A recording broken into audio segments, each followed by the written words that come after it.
না বলে, না সতর্ক না দিয়ে, সতর্ক বার্তা না দিয়ে যে দাদা বাবুর দেশ থেকে যে তোমাদের দেশে পানি যাচ্ছে, তোমাদের মাল সামানগুলো হটাও, তোমাদের গরু বাছুরগুলো হটাও, আমরাও পানি ধরে রাখতে পাচ্ছি না, এ ধরনের কথা নিউজ না দিয়ে মানুষের এই ঘুমকে হারাম করে মধ্যরাতে পানি দিয়ে আমার দেশের মানুষকে মারতে চায় এই ভারতের দাদা বাবুরা, ঠিক কিনা কন? আমরা যে সময়টি আমরা অতিবাহিত করছি, এই মুহূর্তে বাংলাদেশের বিভিন্ন অঞ্চল, বিভিন্ন জেলায় পানিবদ্ধ হয়ে, জলবদ্ধ হয়ে, বন্যা হয়ে তারা আজকে কষ্টের মধ্যে আছে। সবাইকে আপনারা বিষয়টা জানেন না জানেন? ইতিমধ্যে আপনারা জানেন যে বৃষ্টি তো বটেই, পাশাপাশি আমাদের পার্শ্ববর্তী যে রাষ্ট্র, যেই দেশ ভারত, সে দেশে আপনার কি বলে ত্রিপা বাঁধ যে খুলে দিয়েছে, যার জন্য আগের থেকে আমাদের দেশের মানুষকে না জানিয়ে, আগের থেকে কোনো নিউজ না দিয়ে, আগের থেকে সতর্ক বার্তা না দিয়ে তারা আমাদেরকে পানিতে ডুবিয়ে মারতে চায়, ঠিক কিনা কন? আসলেই হিন্দু যারা খ্রিস্টান, পার্শ্ববর্তী ভারতের কোনো মানুষ আমাদের দেশ ভালো চলুক, ভালো থাক, এই বিষয়টা পূর্বের থেকে চায় নাই, বর্তমানে কি চায়? কথা বলেন, বর্তমানে কি চায়? আমাদের দেশের গত নেত্রী ছিল যে ভারতকে ভালোবাসত, আমাদের অর্থ, আমাদের টাকা, তাদেরকে আমাদের দেশের ইলিশ মাছ বলেন, দাদা বাবুদেরকে খাইয়ে চিন্তা করছিল যে আমাদেরকে কোনোদিনও আমাদের খারাপ চাবে না, মঙ্গল চাবে, সর্বক্ষণ আমাদের জন্য ভালো চাবে। এই জন্য তাদেরকে ভালোবাসা দিয়ে তাদের সঙ্গে আতাআত করে অর্থের বিনিময়, লেনদেনের বিনিময় ভালো সুসম্পর্ক রাখার চেষ্টা করেছিলেন, ঠিক কিনা কন? কিন্তু যদি আপনি চুরি করার টাকা যদি দান করেন, আচ্ছা বলেন বাজান, ওই টাকা কি দান কি কবুল হবে? আমি একটা গরু চুরি করে আনলাম, মানে কুরবানি দিলাম, বলেন কবুল হবে? তার মানে আমাদের এই যে বাংলাদেশের যে 17.5 কোটি মানুষের টাকা আত্মসাৎ করিয়ে দাদা বাবুকে ভালো রাখার জন্য যেই কাজগুলো করছে, করার পরেও বারবার তারপরে আমাদের দেশকে তা কোনোদিনও ভালো চাই নাই, আজীবন খারাপই চেয়েছে, ঠিক কিনা কন?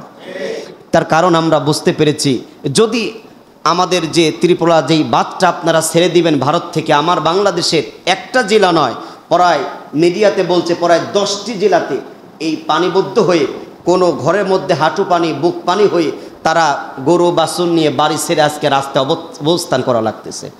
বিশেষ করে আপনার ফেনী, সিলেট, কুমিল্লা, নোয়াখালী, লক্ষ্মীপুর, এই সমস্ত অঞ্চলের হাজার হাজার নয় বাজার, লক্ষ লক্ষ মানুষ, লাখ লাখ মানুষ আজকে এই বিপদে পড়ছে।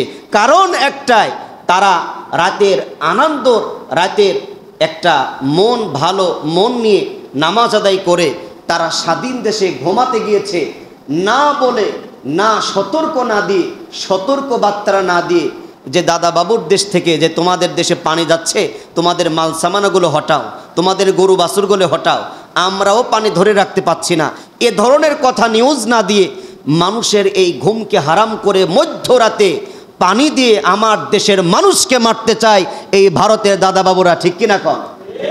আমরা আজীবন মনে রেখেছি, এখনো মনে রাখবো, ইসলামের ইতিহাসের পূর্ব যুগ থেকেই আপনারা ভারত নিয়ে গবেষণা যারা করবেন, মিডিয়ায় কিংবা আপনারা যদি ইন্টারনেটে গুগলে সার্চ করেন, পূর্বের যুগ থেকে ভারত শাসন করেছে মুসলমান।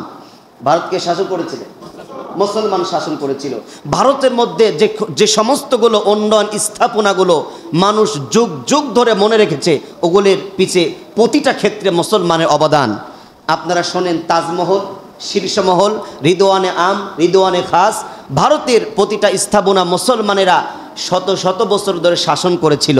যখন কোরআনুল কারীমের বিরুদ্ধে ইহুদি নাস্তিকরা যখন ক্ষমতায় আসার পরে এক এক করে বাংলাদেশে যেমন করে জিম্মি করে আলেমদেরকে কথা বলার অধিকার থেকে বঞ্চিত করে, ওই ভারতের জমিনে এক এক করে আলেমদের থেকে, সমস্ত মানুষের থেকে কথা বলার বঞ্চিত করে তারা ক্ষমতায় ধরে যুগ যুগ ধরে আসছে, আর মুসলমানের উপরে আপনার নির্যাতন, নিষ্পেষণ চালাতেই আছে, বর্তমানেও আছে না নাই? কথা বলেন, আছে না নাই? এই জন্য তারা কখন আমাদের বন্ধু হতে পারে? আমাদের শত্রু, ইসলামের চূড়ান্ত শত্রু। এই জন্য আল্লাহ তাআলা আমাদেরকে জানিয়ে দিয়েছে, তোমরা কোনো ইহুদিদেরকে, খ্রিস্টানদেরকে, অন্য ভাইদেরকে তোমরা আপন ভেবো না, কারণ ইসলামের পূর্বে যুগ থেকেই এই ইহুদিরা সবচেয়ে বেশি ইসলামের চূড়ান্ত দুশমনি করেছে। প্রিয় ভাইরা আমরা দোয়া করি, আমাদের দোয়া আছে যে আল্লাহ তাআলা যেন আমার দেশের এই শস্য শ্যামলা সোনার বাংলা, সোনার মক্কা, সোনার মদিনা, তার সঙ্গে আমি বারবার আমার কথার আওয়াজ আসে, সোনার বাংলাটা যেন ওই মদিনাওয়ালার মতন যেন কবুল করেন। সকলে বলে আল্লাহুম্মা আমিন। আমার এই সোনার বাংলাকে, সোনার মক্কা, সোনার মদিনার ওসিলায় আল্লাহ তাআলা যেন সোনার বাংলার যারা আজকে জলবদ্ধ হয়ে বন্যার মধ্যে, পানির মধ্যে, কষ্টের মধ্যে আছে, আল্লাহ অল্প স্বল্প সময়ে যেন আমার ভাইদের যেন আল্লাহ তাআলা হেফাজত করুন। সকলে বলি আল্লাহুম্মা আমিন। আবারও বলি আল্লাহুম্মা আমিন। প্রিয় ভাইরা আমার, আজকে আমি আলোচনা করব কোরআনুল কারীমের 3 নম্বর সূরা, সূরা আলী ইমরানের আয়াত নাম্বার 26, 26 নম্বর আয়াতে কারিমা। আল্লাহ